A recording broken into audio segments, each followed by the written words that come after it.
आज हम एक बहुत ही महत्वपूर्ण विषय के ऊपर अपना ध्यान केंद्रित करने जा रहे हैं और एक प्रश्न जो अधिकतर मसीहों के द्वारा पूछा जाता है। अधिकतर मसीही जो सुसमाचार की सेवा करते हैं, उपदेश देने की सेवा करते हैं, कलीसियाओं के अंदर प्रचार करते हैं या कॉटेज मीटिंग्स के अंदर प्रचार करते हैं, वो इस बात को बार बार पूछते हैं कि प्रचार करने का सही तरीका क्या बाइबल के अंदर बताया गया है।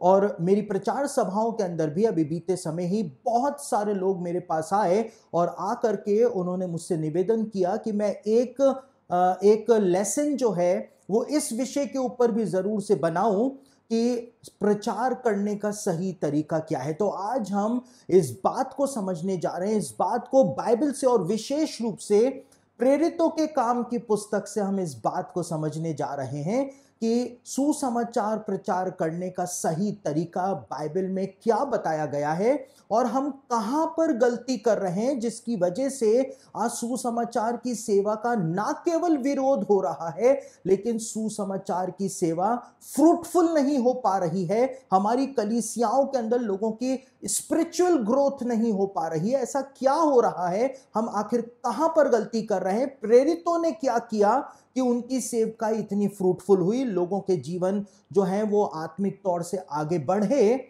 लेकिन हम कुछ और कर रहे हैं, प्रेरितों की जैसा काम नहीं कर रहे हैं। इसी वजह से हमारी सेवकाई के अंदर जो फ्रूट्स हैं वो हमको प्राप्त नहीं हो पा रहे। तो आज हम इस विषय और इस गंभीर विषय के ऊपर अपना ध्यान केंद्रित करने जा रहे हैं कि प्रचार आखिर किया कैसे जाए कि हमको ज्यादा से ज्यादा फल उस प्रचार का प्राप्त हो सके। तो अब हम सीधा इस अध्ययन के अंदर उतर जाते हैं।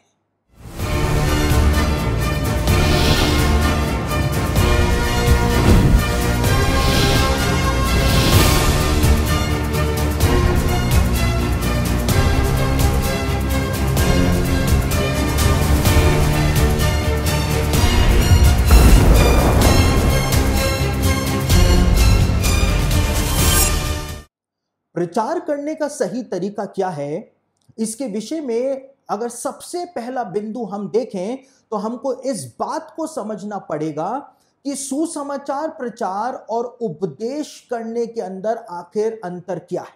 यानी कि गॉस्पेल का प्रचार करना, सुसमाचार का प्रचार करना और उपदेश देना यानी सरमन देना, संदेश देना, इन दोनों के अंदर अंतर क्या है। कई सारे मसीही लोग जो सेवकाई के अंदर इन्वॉल्व हैं, जो सेवकाई करते हैं, जो सुसमाचार प्रचार की सेवा कर रहे हैं, उपदेश देने की सेवा कर रहे हैं, उनको ये अंतर जो है, जो सुसमाचार प्रचार और उपदेश देने के अंदर जो अंतर होता है, ये अंतर उनको मालूम ही नहीं। सुसमाचार प्रचार उन लोगों को किया जाता है जिन्होंने यीशु मसीह के बारे में कभी सुना ही नहीं है, जिन्होंने यीशु मसीह के बारे में कभी जाना ही नहीं। लेकिन उपदेश देना जो है वो एक अलग विषय है। उपदेश जो है, सरमन्स जो है या वचन का प्रचार करना जो है कलीसिया के अंदर, वो एक अलग विषय है। और वचन का प्रचार या उपदेश जो है वो उन लोगों को दिया जाता है जिन्होंने यीशु को पहले से ही ग्रहण कर रखा है और वो किसी कलीसिया के सदस्य बने हुए हैं। यानी कि आज हमको इस बारीक अंतर को समझना पड़ेगा कि सुसमाचार की सेवा एक अलग सेवा है और उपदेश देने की सेवा एक अलग सेवा है। और प्रेरितों के काम की पुस्तक को यदि हम बारीकी के साथ पढ़ें तो प्रेरितों के काम की पुस्तक में इस बात को बहुत जोर देकर के बताया गया है कि प्रेरितों ने उन लोगों को सुसमाचार प्रचार किया जिन्होंने यीशु के बारे में कभी जाना ही नहीं था, वो जानते ही नहीं थे।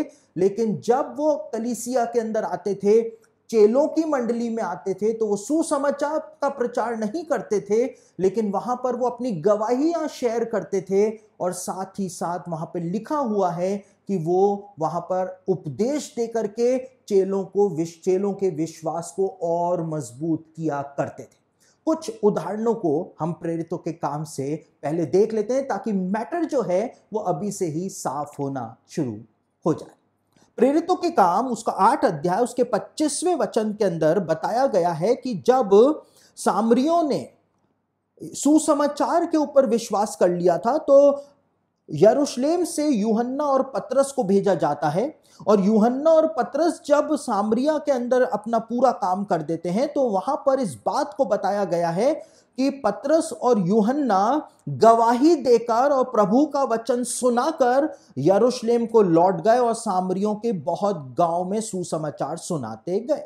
यहां पर इस वचन में साफ तौर से बताया हुआ है कि पतरस और यूहन्ना जो थे, इन्होंने अपनी गवाही कलीसिया के अंदर, सामरियों की कलीसिया के अंदर शहर करी।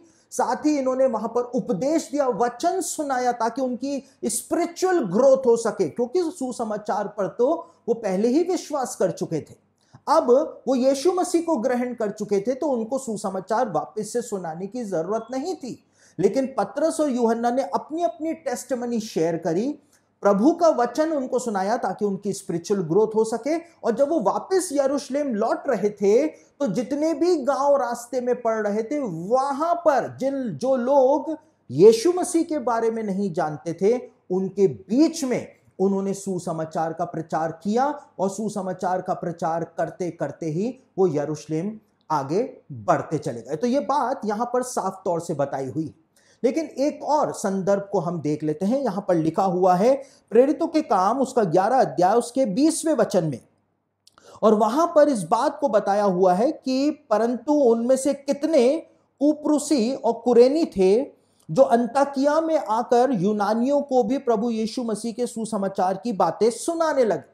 तो ये चेले जो थे, वो यूनानियों को, यानी कि गैर यहूदियों को, जिन्होंने अभी तक यीशु मसीह के बारे में नहीं जाना था, उनको ये सुसमाचार सुना रहे थे। ये उन लोगों को सुसमाचार नहीं सुना रहे थे जो यीशु मसीह को ग्रहण कर चुके थे। और यही विडंबना आज हो रही है कि हमारी कलीसियाओं के अंदर, चाहे एक बुजुर्ग व्यक्ति 70 साल, 80 साल, 85 साल का भी हो गया है, उसको कलीसियाओं के अंदर सेवकों के द्वारा हर रविवार को, हर सभाओं के अंदर, हर कॉटेज मीटिंग के अंदर सुसमाचार सुनाया जा रहा है कि यीशु मसीह मर गया, गाड़ा गया और जिंदा हो गया। जबकि वहां पर उपदेश की बात की जानी है, ये सब चीजें लोग जानते हैं। एक 80 साल का बुजुर्ग जो 50-60 सालों से कलीसिया के अंदर संदेश सुन रहा है, क्या उसको यह बात नहीं पता है कि यीशु मसीह हमारे पापों के लिए मर गया, गाड़ा गया और वापस से जी उठा, और वो वापस से आने वाला है? तो उपदेश की बात नहीं की जा रही है, सुसमाचार सुनाया जा रहा है। जबकि प्रेरितों के काम के अंदर हम कुछ दूसरा ही पहलू इस विषय में देख रहे हैं। एक और संदर्भ को हम समझ लेते हैं। यहां पर प्रेरितों के काम 11 अध्याय उसके 23वें वचन के अंदर बरनबास के बारे में बताया गया है कि उसे अंताकिया भेजा गया था, और वहां जाकर उसने सबको उपदेश दिया कि तन मन लगाकर प्रभु से लिपटे रहो। यानी कि बरनबास को जब अंताकिया की कलीसिया के अंदर भेजा गया, तो अंताकिया की कलीसिया में जाकर के बरनबास ने सुसमाचार का प्रचार नहीं किया था। लेकिन वहां पर उसने क्या किया था? वहां पर लिखा हुआ है कि उसने सबको उपदेश दिया, सबको उपदेश दिया कि तन मन लगाकर प्रभु से लिपटे रहो, यानी उनको सरमन दिया। वहां पे उनके विश्वास को बढ़ाया, उनकी स्पिरिचुअल ग्रोथ कराई। परमेश्वर के वचन के अंदर क्या आत्मिक बातें बताई हुई हैं हमारे आत्मिक जीवन के विषय में, वो सारी बातें बरनबास ने जाकर के शेयर करी थी। कलीसिया के लोगों को, जिन्होंने यीशु को ग्रहण कर लिया है, पवित्र आत्मा पा लिया है, पवित्र आत्मा के वरदान उनके जीवन में ऑपरेट हो रहे हैं, उनको बरनबास ने सुसमाचार नहीं सुनाया था। एक और वचन इस विषय में देख लेते हैं। यहां पर प्रेरितों के काम के ही 11वें अध्याय के 26वें वचन के अंदर लिखा हुआ है, पौलुस और बरनबास के लिए यहां पर बताया गया है कि ऐसा हुआ कि वे 1 वर्ष तक कलीसिया के साथ मिलते और बहुत लोगों को उपदेश देते रहे, और चेले सबसे पहले अंताकिया में ही मसीही कहलाए।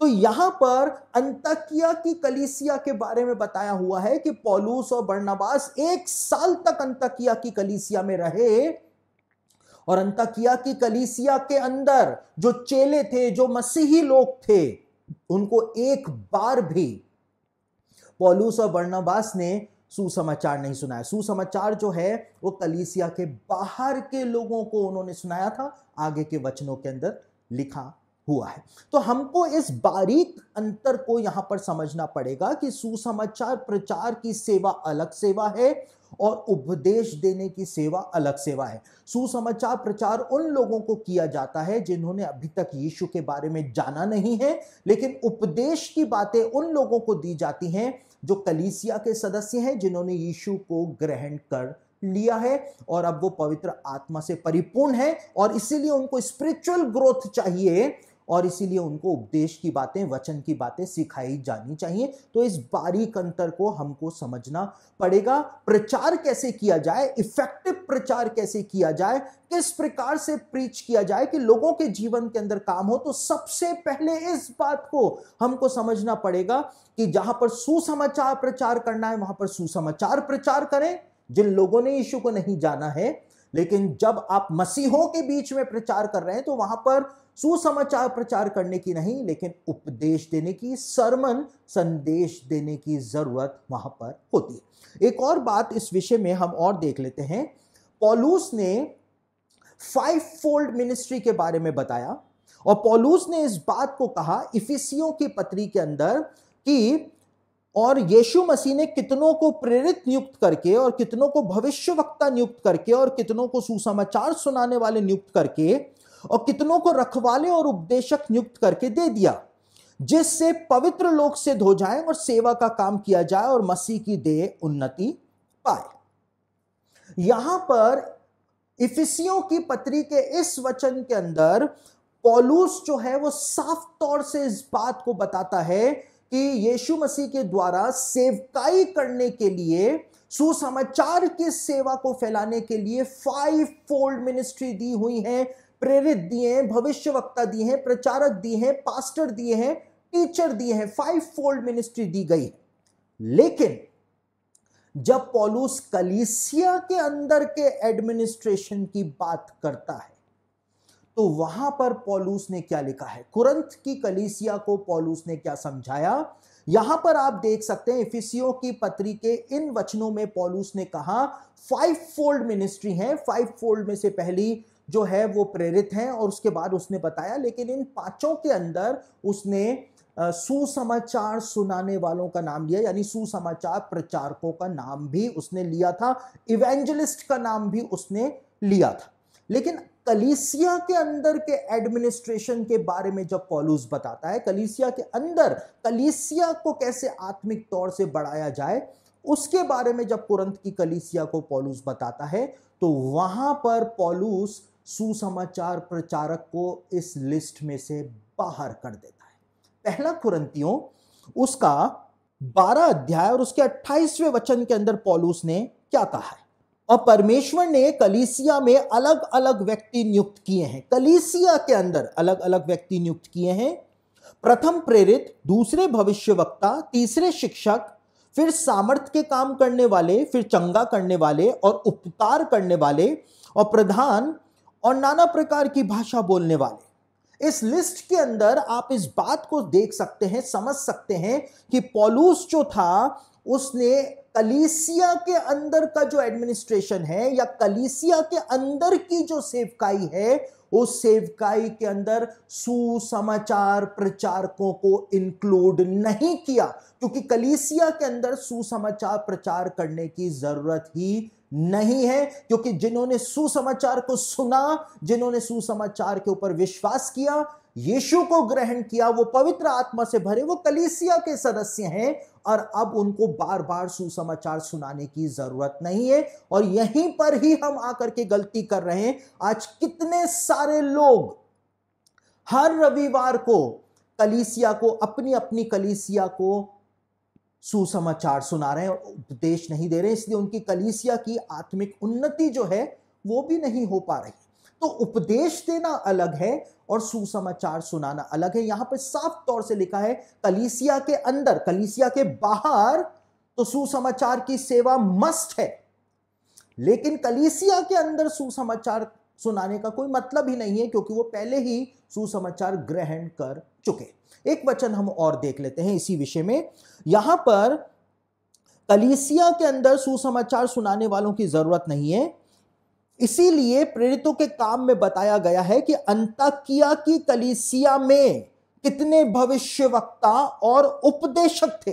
अंताकिया की कलीसिया के अंदर भविष्यवक्ता भी थे, उपदेशक भी थे, लेकिन यह नहीं बताया गया है कि अंताकिया की कलीसिया के अंदर सुसमाचार प्रचारक भी थे। जबकि पवित्र आत्मा ने पौलुस को उस सेवा के लिए बुलाया था, कलीसिया में से निकाल करके पवित्र आत्मा ने पौलुस को उस सेवा के लिए भेजा था, सुसमाचार प्रचार करने की सेवा के लिए पवित्र आत्मा ने उसको भेजा था। जबकि अंताकिया के अंदर, कलीसिया के अंदर सुसमाचार प्रचारक की कोई भी सेवा वहां पे उसकी जरूरत ही नहीं थी। कुछ दूसरे उदाहरणों से भी हम इस बात को समझ सकते हैं। प्रेरितों के काम 14 अध्याय उसके 22वें वचन में लिखा है, और चेलों के मन को स्थिर करते रहे, यानी प्रेरित जो हैं वो चेलों के मन को स्थिर करते रहे और यह उपदेश देते थे कि हमें बड़े कलेश उठाकर परमेश्वर के राज्य में प्रवेश करना होगा। यानी चेलों के मनों को स्थिर किससे किया जा रहा था? उपदेश देने से चेलों के मनों को स्थिर जो है वो किया जा रहा था। और प्रेरितों के काम 15 अध्याय उसके 32वें वचन के अंदर लिखा हुआ है कि यहूदा और सिलास ने जो आप भी भविष्यवक्ता थे, बहुत बातों से भाइयों को उपदेश दे करके स्थिर किया था। तो यहूदा और सिलास जो थे वो भी जो चेले थे, जो नए चेले थे, जो मसीही लोग थे, उनको उपदेश दे करके स्थिर कर रहे थे, सुसमाचार सुना करके उनको स्थिर नहीं कर रहे थे। तो पहला इफेक्टिव टूल जो है वो ये बात है कि इफेक्टिवली प्रचार कैसे किया जाए। आपका प्रचार जो है वो ऑन टारगेट कब रहेगा? जब आप सही जगह पर सही प्रचार करेंगे, तभी आपका प्रचार जो है वो इफेक्टिव प्रचार रहेगा, ऑन टारगेट प्रचार रहेगा। जब आप जिन लोगों ने यीशु मसीह को नहीं जाना है उनके बीच में प्रचार करते हैं, तो वहां पर आपको गॉस्पेल प्रीच करना है, लेकिन कलीसिया के अंदर आपको उपदेश देना है ताकि लोगों की आत्मिक उन्नति हो सके। और आज यही हो रहा है, हम उपदेश देना और सुसमाचार प्रचार करना, इसके बीच में जब डिफरेंशिएट नहीं कर पा रहे हैं तो हमारी कलीसियाओं की स्पिरिचुअल ग्रोथ भी नहीं हो पा रही। दूसरा बिंदु कि इफेक्टिवली सुसमाचार प्रचार कैसे किया जाए, वो दूसरा बिंदु है कि आप हर जगह पर जाकर के सुसमाचार प्रचार नहीं कर सकते, क्योंकि बहुत सारी ऐसी जगह हैं जो सुसमाचार के लिए बंद की गई हैं, वो वहां पर सुसमाचार प्रचार नहीं हो सकता है। हमको कैसे पता इस बात को? प्रेरितों के काम के अंदर ही वो बात बताई गई। और कहां पर बताई गई है? प्रेरितों के काम उसका 16 अध्याय 6 और 7 वचन को पढ़ें तो वहां पर इस बात को बताया गया है कि वे फ्रूगिया और गलातिया देशों में से होकर गए और पवित्र आत्मा ने उन्हें एशिया में वचन सुनाने से मना किया, और उन्होंने मूसिया के निकट पहुंचकर बितूनिया में जाना चाहा, परंतु यीशु के आत्मा ने उन्हें जाने ना दिया। यहां पर इस बात को स्पष्ट रूप से बताया हुआ है कि पवित्र आत्मा ने एशिया में और एक और दूसरी जगह जिसका नाम बोला गया है कि उन्होंने बितूनिया को जाना चाहा, लेकिन वहां पर पवित्र आत्मा ने उनको सुसमाचार प्रचार करने के लिए जाने नहीं दिया। लेकिन आज समस्या कुछ ज्यादा बढ़ करके हो गई है।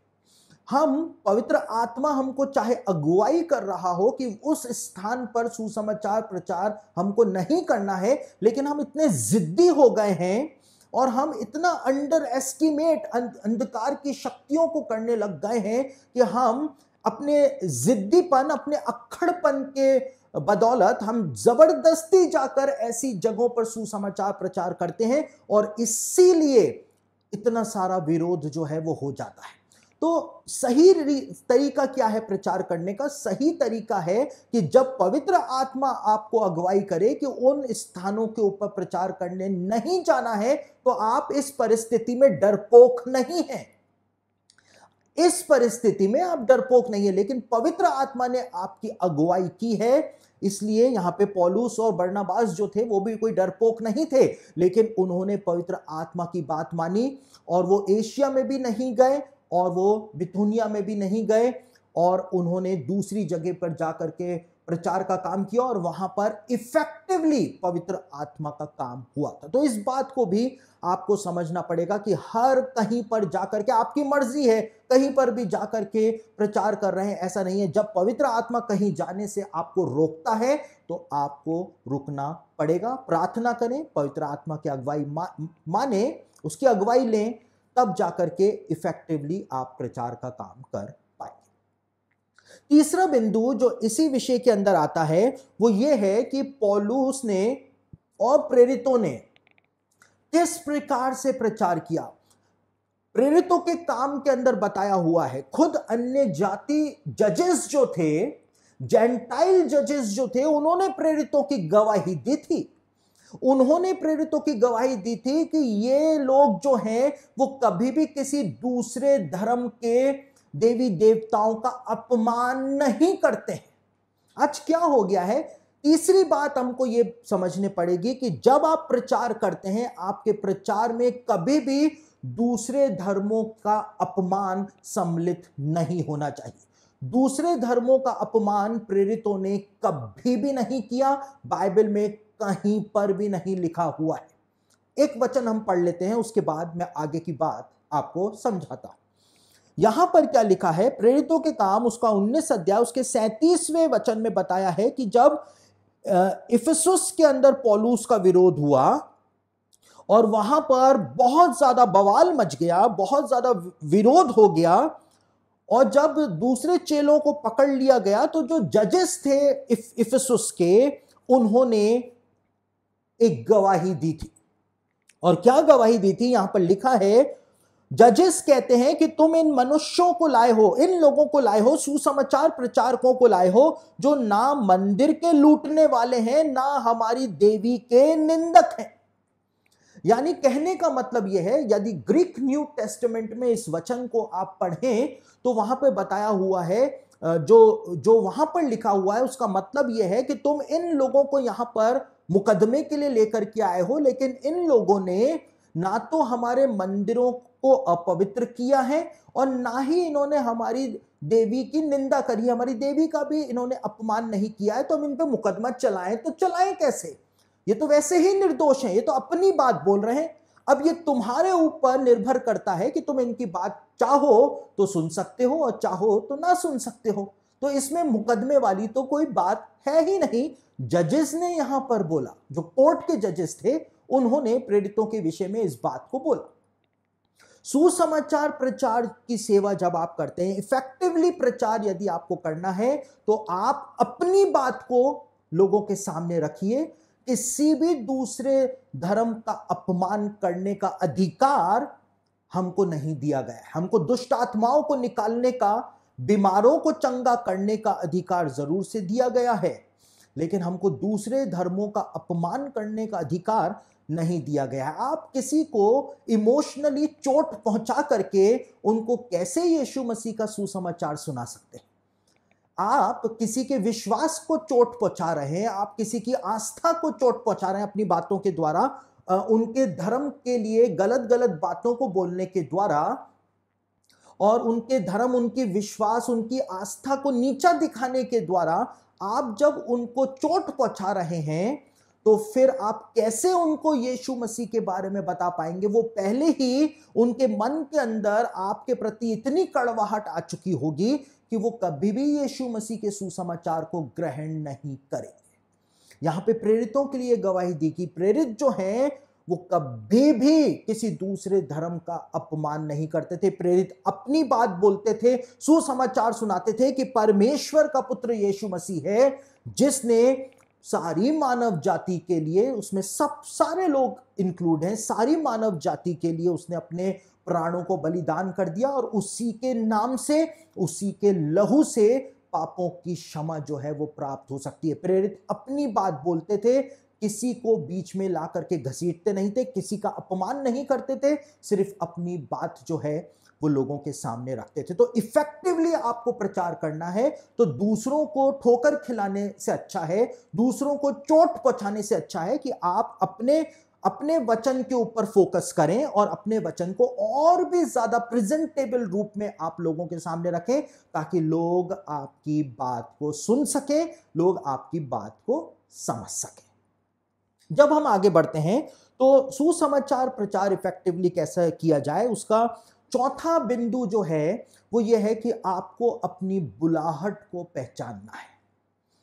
आज कई सारे लोगों से यदि पूछा जाए कि आपका दर्शन क्या है, तो वो कहते हैं सुसमाचार का प्रचार करना। तो पास्टर से भी पूछा जाए कि आपका दर्शन क्या है, तो वो कहते हैं सुसमाचार का प्रचार करना। तो फिर आप सुसमाचार प्रचारक बनिए, आप कलीसिया के पास्टर क्यों बने हुए हैं? तो अपनी बुलाहट को आपको पहचानना है। पौलुस ने बहुत सुंदर बात इस विषय के अंदर हमारे सामने रखी है। पहला कुरिन्थियों उसका 12 अध्याय 12 से लेकर 21 वचनों को यदि आप पढ़ें तो वहां पे पौलुस इस विषय में कहता है। पौलुस ने बताया है कि 5 प्रकार की सेवकाइयां हैं। प्रेरित हैं, भविष्यवक्ता हैं, प्रचारक हैं, पास्टर हैं, शिक्षक हैं। 5 प्रकार की सेवकाइयां हैं।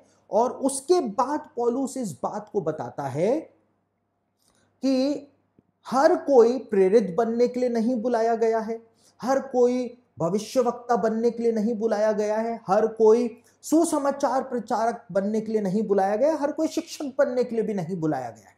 और इसीलिए पौलुस एक उदाहरण देता है। पौलुस कहता है कि यदि पूरा शरीर नाक होता तो चखना कहां से होता, यदि पूरा शरीर कान होता तो फिर सूंघना कहां से होता, यदि हाथ कहे कि मुझे पैर की जरूरत नहीं है तो चलना कहां से होता। आज यही हो रहा है कलीसियाओं के अंदर, और कलीसियाओं में भी नहीं, मसीहत के अंदर यही हो रहा है। आज लोगों को कहा जा रहा है कि सुसमाचार प्रचार करो, सुसमाचार प्रचार करो, लेकिन वो व्यक्ति सुसमाचार प्रचार की सेवा के लिए बुलाया भी गया है या नहीं बुलाया गया है, इसको कोई सोचना भी नहीं मांग रहा है। हो सकता है कि आप पास्टर बनने के लिए बुलाए गए हो, लेकिन आप सुसमाचार की सेवा में लगे हुए हैं, इसलिए आप फेल हो रहे हैं। हो सकता है कि आपको प्रेरित बनने के लिए बुलाया गया है, लेकिन आप सुसमाचार की सेवा जो है वो कलीसिया के अंदर करें, एक पास्टर बने हुए, एक शिक्षक बनने की कोशिश कर रहे हैं। तो आप कौन सी सेवा के लिए बुलाए गए हैं? जरूरी नहीं है कि हर कोई व्यक्ति सुसमाचार प्रचारक बन जाए, हर कोई व्यक्ति रिनहर्ड बॉन्की बन जाए, जरूरी नहीं है हर कोई व्यक्ति बिली ग्रैहम बन जाए, लेकिन आप किस सेवा के लिए बुलाए गए हैं? हर कोई अगर सब ही सुसमाचार प्रचारक बन जाएंगे तो कलीसिया कौन चलाएगा? मसीहों को स्पिरिचुअल ग्रोथ में लेकर के कौन जाएगा? वही बात तो पौलुस कहता है कि यदि सारा शरीर ही नाक होता तो सुनना कहां से होता, या सारा शरीर ही कान होता तो सूंघना कहां से होता, यदि सारा शरीर ही जीभ होता तो फिर देखना कहां से होता। तो इसलिए परमेश्वर ने अलग अलग अंगों को शरीर के अंदर रखा है और सब अलग अलग काम करते हैं, लेकिन अलग अलग काम करने के द्वारा पूरा शरीर जो है वो एक्टिविटी के अंदर रहता है, वो काम करता है। उसी प्रकार से परमेश्वर ने अलग अलग सेवकाइयां दी हैं पवित्र आत्मा के द्वारा अलग अलग लोगों को। तो आपको अपनी बुलाहट को समझना पड़ेगा कि आपकी बुलाहट वास्तव में क्या है। और इसीलिए पौलुस यहां पर कहता है पहला कुरिन्थियों 12 अध्याय उसके 29 से लेकर 31 वचन में कि क्या सब प्रेरित हैं, क्या सब भविष्यवक्ता हैं, क्या सब उपदेशक हैं, क्या सब सामर्थ के काम करने वाले हैं, क्या सबको चंगा करने का वरदान मिला है, क्या सब नाना प्रकार की भाषा बोलते हैं, क्या सब अनुवाद करते हैं, क्या सबके सब एक ही काम कर रहे हैं? क्या पौलुस इस बात को बोल रहा है? एक काम नहीं, सबको परमेश्वर ने अलग अलग काम दिए हैं और सबको अलग अलग सेवकाइयां दी हैं। तो आपको अपनी बुलाहट को पहचानना पड़ेगा यदि आप इफेक्टिवली परमेश्वर के लिए इस्तेमाल होना चाहते हैं, इफेक्टिवली प्रचार करना चाहते हैं, एक ऐसा प्रचार जो ऑन टारगेट हो, जिससे लोगों की उन्नति हो, लोग सुसमाचार को ग्रहण करें। आपको यदि ऐसा प्रचार करना है तो सबसे पहले अपनी बुलाहट को आपको समझना पड़ेगा। उसके बाद एक बहुत ही महत्वपूर्ण बात जो यूहन्ना रचित सुसमाचार के अंदर बताई गई है, जो मसीहत का रुख पलट सकती है। वो बात क्या बताई गई है? यूहन्ना बपतिस्मा देने वाले की सेवकाई खराब ना हो। एक प्रभु का सेवक सेवा कर रहा है, यूहन्ना बपतिस्मा देने वाला, और उसकी सेवकाई खराब ना हो, इसके लिए यीशु मसीह ने कुछ किया था। यीशु मसीह ने कुछ किया था, क्योंकि जब यीशु मसीह की मिनिस्ट्री के अंदर एंट्री हुई तो यूहन्ना बपतिस्मा देने वाले की मिनिस्ट्री का जो उसका ग्लो था वो कम होना शुरू हो गया। और यीशु ने जब इस बात को देखा कि यूहन्ना की सेवकाई जो है वो यीशु मसीह की वजह से नीचे जा रही है, तो यीशु मसीह ने एक काम किया था जिसके बारे में यूहन्ना ने अपने सुसमाचार के अंदर लिखा हुआ है। क्या लिखा हुआ है? यूहन्ना रचित सुसमाचार उसका 4 अध्याय पहले और दूसरे वचन में लिखा है कि फिर जब प्रभु को मालूम हुआ, जब यीशु मसीह को मालूम हुआ कि फरीसियों ने सुना है कि यीशु यूहन्ना से अधिक चेले बनाता है और उन्हें बपतिस्मा देता है, तब यहूदिया को छोड़कर फिर गलील को चला गया। जब ये बात लोगों में फैलने लग गई कि यूहन्ना से भी ज्यादा चेले यीशु मसीह बना रहा है, यीशु मसीह और भी बड़ा सुसमाचार प्रचारक है और भी बड़ा पास्टर है, यीशु मसीह और भी ज्यादा सामर्थ्य के साथ काम कर रहा है, तो इससे यूहन्ना की सेवकाई जो थी, उसकी सेवकाई की रेपुटेशन जो थी वो नीचे जाने लग गई। तो यीशु मसीह ने तुरंत क्या किया? यीशु मसीह यहूदिया ही छोड़ गया ताकि यूहन्ना की सेवा खराब ना हो, और यीशु मसीह वापस गलील चला गया और गलील में जाकर के उसने अपनी सेवा वहां पर करनी शुरू कर दी ताकि यूहन्ना की सेवा के ऊपर कोई आँच नहीं आने पाए। ये यीशु मसीह के द्वारा किया गया था। लेकिन एक अच्छे अगुवे की क्या पहचान होती है वो भी हम देख लेते हैं। यूहन्ना को जब ये बात बोली गई यीशु मसीह के बारे में कि वो ज्यादा चेले बनाता है, तब यूहन्ना ने क्या कहा, हम पढ़ लेते हैं। यूहन्ना रचित सुसमाचार उसका 3 अध्याय 26 और 27 वचन में क्या लिखा हुआ है।